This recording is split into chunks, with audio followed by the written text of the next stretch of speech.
Hello, and a very warm welcome to the Journey Journals by Life of Gaia. My name is Gaia, and today I'm very excited about the interview that we're about to have around the School of Lost Borders. And we're going to be taking a journey into the rites of passage and the transition into adulthood.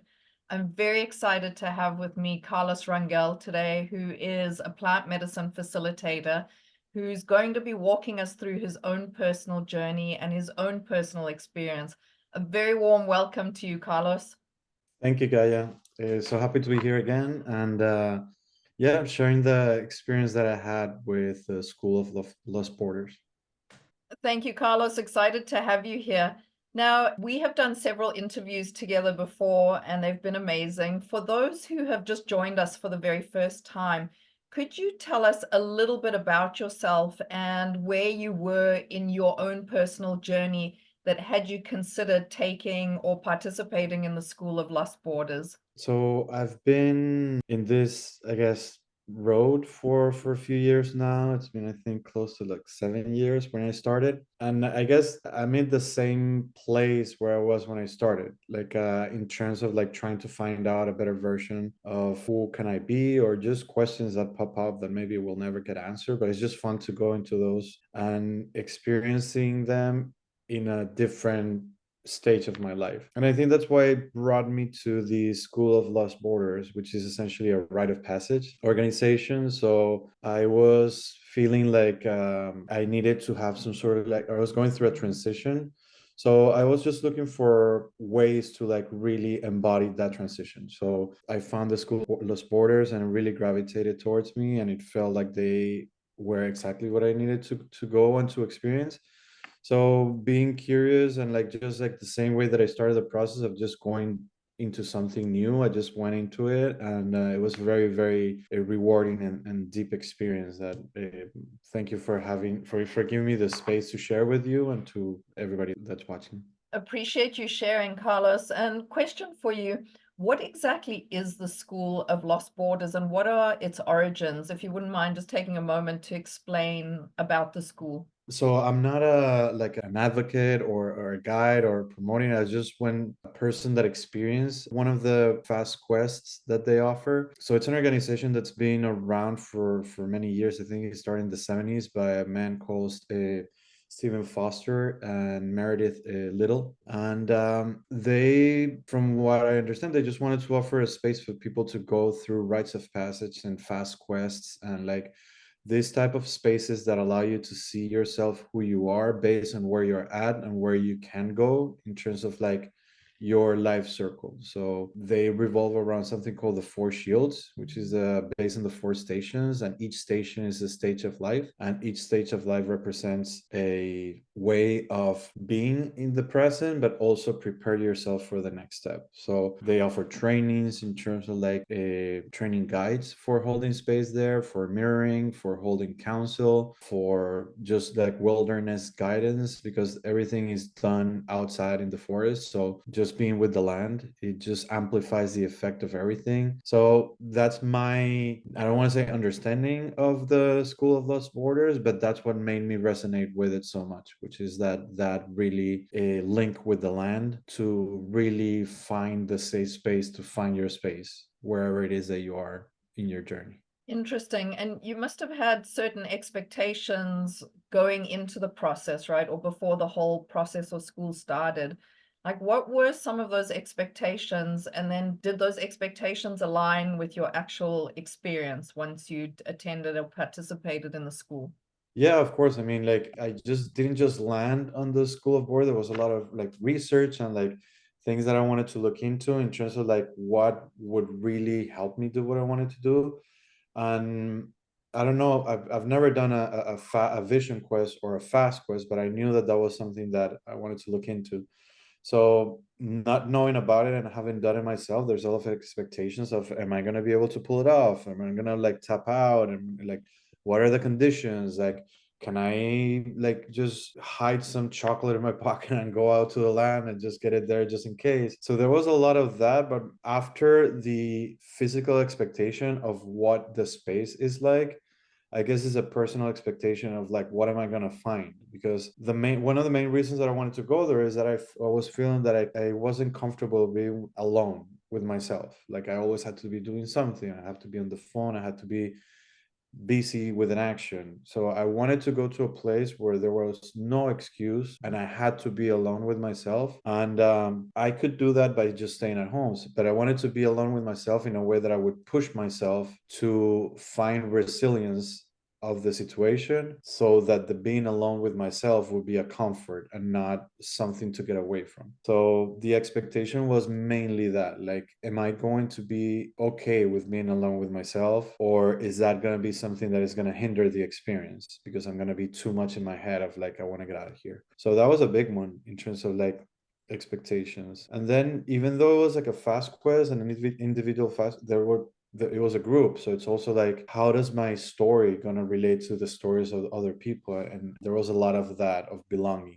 So I think those were the main two expectations. Thank you, Carlos. And just to backtrack a second, how long were you by yourself for, and under what conditions? Could you tell us a little bit about that? Yeah, so the Vision Quest, it's 12 days total, and it's composed of like three phases. One is called the Severance, where you like essentially cut ties with the day-to-day and your previous version that arrived to the land. Then during that phase, you set the intention of what you're going to take to the land. It essentially is like getting you to a place where there's a tension, where you can really take that tension to the land and be with that tension for the fast quest and then transform based on that. So when doing the intention is not just like, I want to be happy or I want to be a better man. Like there has to be something that really pushes you to be uncomfortable into what is it that is not letting you be that version of yourself. Then once you have that intention, you go into the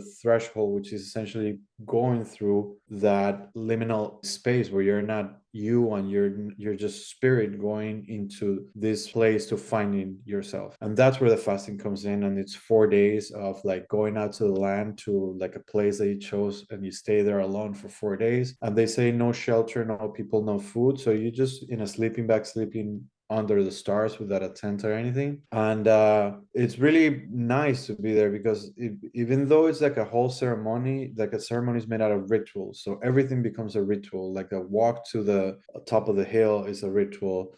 The waking up, the drinking the water in the morning, the just staring at the sunset, everything becomes a ritual, everything becomes sacred, and everything becomes a way to find yourself in that, you know. And then the last one would be the integration. So once you come back, you're welcome as a spirit, and you're welcome as this new version that transitioned for the phase that you're in, even childhood, puberty, adulthood, or elderhood, to the next one. And then you're received in the community with that version of yourself that is going to provide to the community, and how you're going to show up to your family, to your loved ones, and to yourself. So those were the three main phases, and everything was 12 days. Sounds like a very powerful experience. I wanted to ask you, you mentioned a space that you were in. You said the liminal space, and I find the concept of liminality absolutely fascinating, and it's something I study quite a bit myself. Could you explain a little bit about the concept of liminality? Well, my understanding of liminality is like a kind of like an in between, you know, like a of a spirit and of a this meat suit that we're wearing right now. So within the context of the fast quest, when you go out into the threshold, even if you have to go back in to the campsite where you're in, the guides or everything, they don't even see you, they don't even acknowledge you, because to them you're spirit. So it allows you to really embrace that space of in between and honor your spirituality and your divinity, because sometimes when we're in the day to day, it's very easy to just go with this version of myself that I'm in right now. But when you're given the chance to just embrace your spirituality and your divinity, everything that you do, everything that I did was a spiritual experience. Like just going out there, like the day that we went out to the land to start the fast quest, it was snowing. So my entire intention was that I was feeling like I was walking the footsteps of the man that I wanted to be. However, it was for me to embrace it and to just walk that path and make it my own. So I was already walking that path. So when I went out the door and it was snowing, there were no footsteps to follow. So that became more of like everything. And I think that being in the liminal space allowed me to see that of like, oh, there's no footsteps in front of me. And then I look back and it was just my footsteps. So it sets, everything is set up in a deeper, more spiritual connected way. So from that to like the squirrel that was talking to me, or like the death lodge that I put there, or every single experience that I have of just walking down a hill or just sitting under a tree and just taking a nap, it wasn't a physical activity. It was like a spiritual activity because of the liminality component of it, that it made me realize that we're not just human beings. We're like human beings, like spiritual beings having a human experience. So it was really powerful there. So that's my take on liminality. And like you, I'm like fascinated by it because I like to think that we're not just one iterations of ourselves. There's more to that, and most of it is unknown and for us to discover. Yeah, and it sounds almost like you were carving out your own path, in that period of change or the period of unknown, which is incredible. Carlos, was there a particular moment that stood out amongst all of them that was pivotal to you, in your experience and in sort of this rite of passage and this journey into, or this transition into adulthood, that stood out more than the rest? Yeah, I mean, like everything was just from the beginning, from the severance phase is when you're setting your intention, and you and I have that great chance of setting intentions whenever going into like deep experiences to have some sort of meaning behind it. But this one was, I've never done it like this because the way that guides were mirroring the people speaking was something that I've never felt that scene before. So the intention was something of a self-discovery. Like I said, I wanted to go there because I wanted to be alone, and I wanted to be alone with myself and find myself. But there's also components of like who I wanted to become that were really big. And that setting of intention, the moment that I vocalized it, it felt like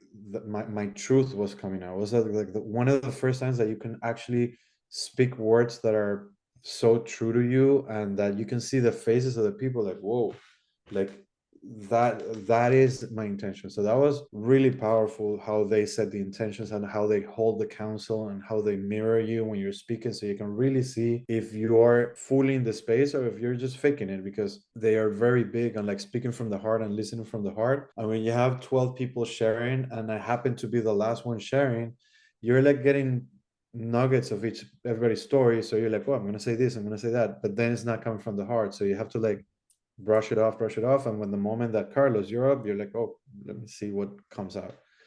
And what came out was very powerful. So that was a key moment. And then going into the fast itself, like the whole School of Borders is based on the four shields. And like, so the south is the summer and its childhood and its creativity, and it's like joy, and it's just passion, and it's sexual energy, and like it's just discovering yourself, and it's the body. Then you go to the west and it's just puberty and it's soul, and it's when you're like trying to like, starting to question yourself and like making like now it's not so like childish and like just play. Now it's like wondering. It's a fall, so now you're starting to like question life and getting those, and then you go to winter and it's the adulthood, and it's how you're going to show up to your community, and it's just the mind, and it's just like pragmatism, and just like, and then you go into elderhood and the east, and it's spirit, and it's starting to come as like spirit, and you're gonna die, and then you're gonna be born again as a child. So all that went into the fast quest because the 4 days, each day was one of those. So everything that I did was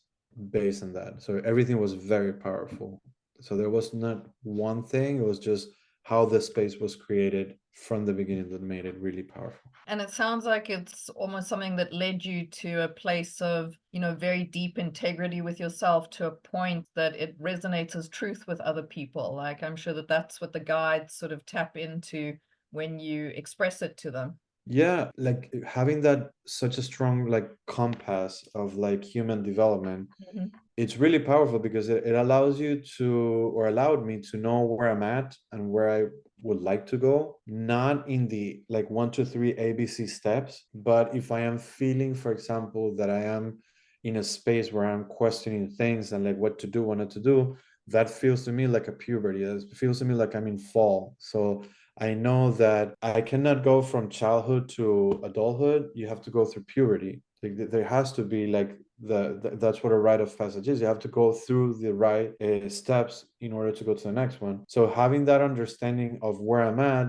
allows me to know where I need to go. So it makes me protect my adolescent portion of me, the one that is questioning, the one that it might be scared or nervous, or it might be just wondering things of doing differently. But it sets up the adulthood, because once I have that clear, I know the type of adult that I want to be. And once I'm that type of adult, I know how I can show up for myself, for my community, for my family. I know what I can provide. I know what a responsible and ethical version of that adult should be based on the questions that I'm asking in puberty. And it doesn't mean that once you're that, you're like that. You can, it's just a circle, and you can be in childhood today and then tomorrow you're in adulthood for a different situation, so it's just a really good tool to getting to know you and getting to know where to go from here. Right. And it's almost being in a constant state of flux within that circle and learning how to navigate it and use it to your advantage. Yeah, I mean, like, it's a self-discovery thing, and that, like, the whole part of like being alone and like just having nobody there but me, it like really helped to really use it as a toolbox and say, like, all right, like, I can be alone because I know where I'm going and where I've been and where I'm at right now. So I don't need anybody else to show me, to be my point of reference. I can be my own point of reference, and it's gonna change, because like the same as we grow, our interests grow and our focuses grow. Like before you're a father, like it's different. Like then you have a father, and now your moral compass is based on protecting that child, like, or when you get married, or so as we evolve as people, our North Star tends to change a little bit. So having a strong compass in what's ethical and what's responsible and what type of person I think I want to be, it's a good place to be alone with. So I can sit with that. It's helping them. Carlos, speaking of alone and aloneness, a lot of people struggle to be by themselves or be alone, and I remember once doing a 10-day Vipassana experience, which it wasn't really being alone, but you're not allowed to speak to anyone for 10 days. You're not allowed to make eye contact. It's in full meditation for 10 hours a day. So it's essentially like being with yourself, but with no distractions. And initially it was it was incredibly difficult, but then incredibly rewarding. I wanted to hear, how was the alone and aloneness experience for you in the School of Lost Borders? I appreciate like the people that can go to, like, my wife has done as well, and as well as you. So to me, super admirable. Like the strength that you have to go into that, it's commendable. Like it's not for me. So that I wanted to be in a place where I could be alone, but I can also be in the land and be with nature, because I think that's very like nurturing, and that would help me in my aloneness without having to interfere with it. So the way that I was alone over there, like I was saying, it was, everything became a ritual. So everything became not a distraction of being alone, but just looking forward to being alone in a different way. The first day I went to the south, for example, to honor that first day, and I walk up a mountain, and I just sat on the mountain and just was there. And since I was in the South, I was in my childhood, I wanted to do something to that effect. So I started just playing with sticks and throwing rocks, so just playing. So I was being alone, but I was being alone in a way that I was enjoying my own company. So that was a big one for me, because I was able to realize that doesn't suck so much to be with me alone, So I was able to find ways of being with myself that didn't include distracting from myself, but complementing the experience. Whenever I was like building my own shelter, like that was a way everything became very contemplative. So it allowed me also to, like, in comparison to Vipassana, where you have to sit and meditate and just be there with your thoughts and with your mind, I was able to find a contemplation in everything that I was doing. So it was very liberating loneliness, if you want it. Everything was helping me to be alone versus hindering and wanting me to not be alone.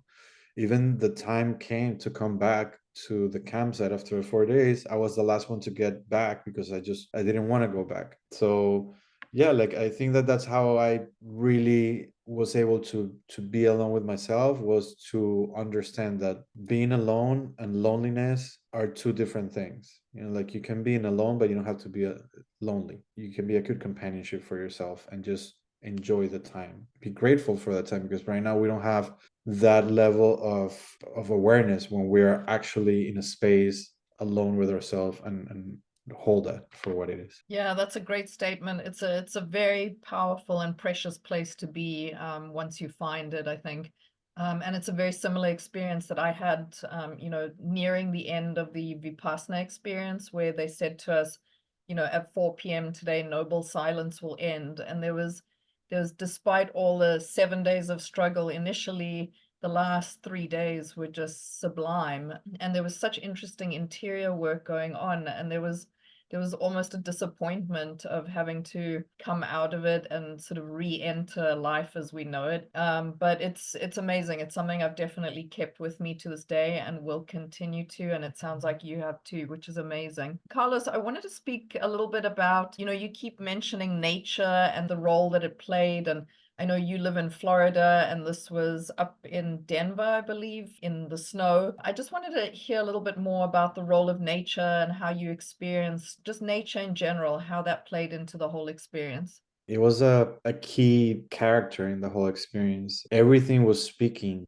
to you over there. Like when we were setting the intentions, it would be like everything was so theatrical. Like it was amazing how nature was just conducting the thing. Because when I was sharing my experience and they got to a place of like just tears and everything like just went down, like the wind stopped and everything was quiet and there were no birds or anything. And then when I was trying in bringing myself up and starting to get to my intention, like two hawks were just like flying over me, just like looking over. And whenever we needed to, like, I was speaking like very low because I tend to like find my own voice, the wind was just like blowing really hard and like just like helping me, like forcing me to speak up, so everything, like nature was everywhere. And even the land itself, the way that the guides present the land as one of other another character in the experience is just beautiful, because it allows you to realize that you're being held by it. So everything that you go there with and everything that you live there and everything that you take from it, it's given to us, so it's a present. So I would feel like really held by it. Like I would feel like I was supported by it. Like whenever I would lean on a tree, whenever I walk, whenever I would be just looking around and walking, I would feel like I wasn't alone. So that's why it was so rewarding to be there on my own, because it allowed me to really connect with nature. The place is beautiful too. Like every star that you can imagine is there. Like the sunsets and the sunrises are just gorgeous. So there's a sense of a gratefulness. Like the last day when I was going back, I was just saying thank you and thank you and thank you and thank you. I was like a mantra, and I was just trying, like tears coming down of joy of like having this opportunity of being so connected with a place. Like it's not a thing or anything. We're just connected with the spirit of the land. And right now, like that was last October that we did that. Every time that I'm like a little in struggle or I forget, I just go back to it, and it really helps me, because it's not a distant memory. It's a feeling that you get when you're so entrenched into like that protection of nature. So, and something that stuck with me that the guides used to say whenever we share experiences, something that I've been using myself, is that the land is hungry for your tears and your laughter. That like the land appreciates what you have to like bring to it, because it feeds it. Like we feed, like the same way that we're fed with nature and like it nurtures us, we nurture it by just walking on it and just living life. So it really made it be like a symbiotic type of experience where like I am providing to nature by just being here and being part of it. So we sometimes forget that we're like a distance. Oh, nature is there and we're here, but we are nature. So by doing that, and like that phrase of like the nature is hungry for our laughter and our tears and our stories, it wants to hear our stories. That just spoke to me in another level. So yeah, it was wonderful to just commune with it. Yeah, it sounds incredible. And, despite all the disconnect that we've created between ourselves and nature, I mean, once you're able to tap into it and sort of reconnect to that feeling that we're an integral part of it, and it's sort of all happening around you, but you also part of it and in it, it's an absolutely exquisite feeling. And sometimes, I drive out into the Everglades completely by myself and just spend a couple of hours just in the middle of nowhere, and it's the most exquisite, nourishing, peaceful, just all-encompassing feeling. It's wonderful. Thank you for sharing that. Carlos, so aside, the beauty and the connection was one side of it, but it also sounds like an experience that had its fair share of obstacles and challenges. Was there an obstacle or a challenge in particular that stood out? What was it? How did you overcome it? And what was the life lesson that you've gained from it? Yeah, and I think this come back to one of the questions they asked me before about expectations. I was expecting that the hunger would be a key component of making it difficult, but I was honestly, I have to say, I wasn't hungry as I thought I was gonna be. I was just thinking not of eating food, but of cooking food. I would like, oh, like I would like a perfect plate that I would prepare and cook. So that was where my mind was at. So what I thought was going to be challenging wasn't the challenging part. I think the challenging part came more in terms of relationships that I had that made me the person that I thought I had to become. So when setting the intention, like I didn't know what, like I was saying, like I was speaking the heart, so from the heart, so I didn't know what was going to come up. And what came up was just the story of myself and my dad and how I grew up and how it affected me in terms of like being safe or what type of adult I had to become or not become. So there was this pressure of who should I become? Like that was my thing. Like, who am I supposed to be from here? Like, what type of adult am I going to be? Like, am I going to ever be that type of adult? So I think the most difficult part was coming to terms with the fact that I am already walking on those foot. I'm already the adult that I need to be. I don't need to walk on somebody else's footstep, you know? So that was very liberating, but at the same time, it was like, all right, now you base yourself in this expectation of something that you need to be or avoid being like. But when you realize that you don't have to be either or and you're already being it, it's like, all right, where do we go from here? If I'm already being like, what's next, you know? So it kind of like shook the floor from beneath me because now I have to like every day be that person that I have to be, that adult. So it's not like one thing, like once you go there, you're gonna be it. So it's an ongoing thing, it's an ongoing work. So I wouldn't call it so much like a challenge, but just a reaffirmation of it's not about the destination, it's about like the path that you're taking. So it's clarifying on one end, but it's vague on the other end because it's a never ending thing.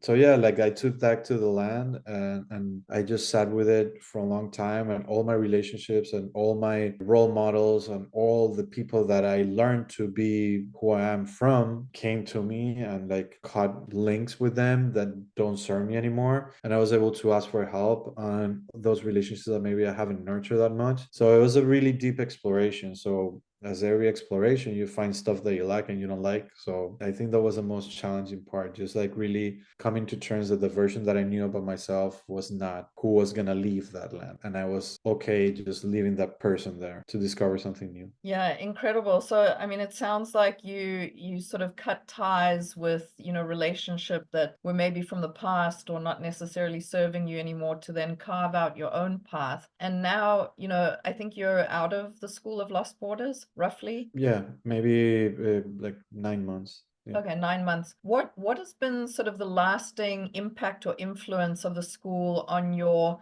relationships, on your life, on your own personal development? Like, how has that all played out over the last 9 months? Yeah, I think like mainly like one of the things is that being better at being with myself. How do I speak to myself? Like how do I'm alone with myself. There's sometimes that it's like more mindful than others in that there's still the phone and there's still the distraction, there's still the thing that I know I'm gonna keep doing, but I do them in a less judgmental way. And I know that there's different ways of doing it. So a long-lasting effect has been that, like how to be alone with myself. In terms of my relationships, I also been able to recognize that we're always changing, and that circle, like sometimes I can come from like the child point of view or the adult or whatever. So that has really helped me to see the relationships for based on where I'm at. So it's not about the other person, it's where I'm receiving the relationship. So it really allows me to be more receptive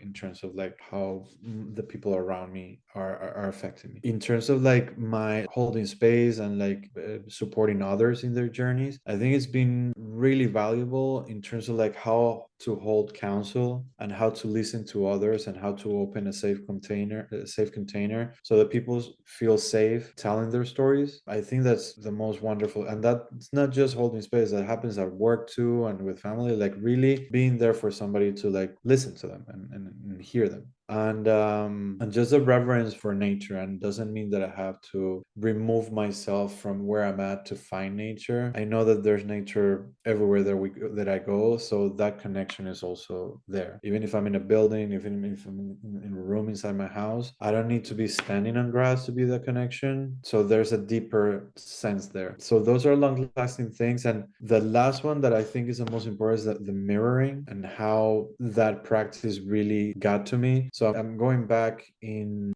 July to the school again for the training, for the mirroring training, because I know that that's something that I can take not only as facilitator, but as a professional, as a father, as like just being able to hold the space to whoever I'm in front of and just mirror them so they can really feel seen and heard. I think that's the core thing of mirroring that I got and that I really want to go deep into and learn and offer it, you know. Yeah, it's an amazing gift and talent. I remember being a coach for several years in something called the Self-Expression and Leadership Program, where all we had to do for the first couple of months was we were assigned 5 participants each, and your job was to listen to them and repeat what they said in as close a language as you could to what they said, and ask to be corrected if you had made any mistakes, and ask them to correct you. And it was really, really interesting, the first of all, how heard they felt and how validated and acknowledged they felt, and how it's almost like from mirroring and hearing that conversation, a new conversation arises out of that. And so they're almost like two conversations, one that the person is speaking and the other one that they're actually meaning. And then to be able to sort of address the second conversation as opposed to the first is really powerful. It's a great experience. I'm glad you're Yeah, doing that. and it's you said like validating and like, but it's not it doesn't feel like an external validation, like I'm just sucking up to you, because I am expressing exactly what you expressed to me. So that sense of validation of being seen, it's also it's coming from the person sharing. So I think that's why it's so powerful, because it's not like I am just sucking up to you and saying, yeah, you're great, you're awesome, like whatever. I am repeating the story that you told me in a way that you can attune to that person and really feel that my story matters. Like what I'm going through, what I've been, what I'm at right now matters so much that you got my message crisp and clear, and you're repeating the words to me in a way that I feel like I am being heard. So that takes the experience to a whole to a whole new level to me. Yeah, and the experience that the person is listening to them without creating what they're going to say next, because a lot of conversation these days is that there's no real active listening. It's just as sort of outdoing each other in conversation, where actually no one's being heard.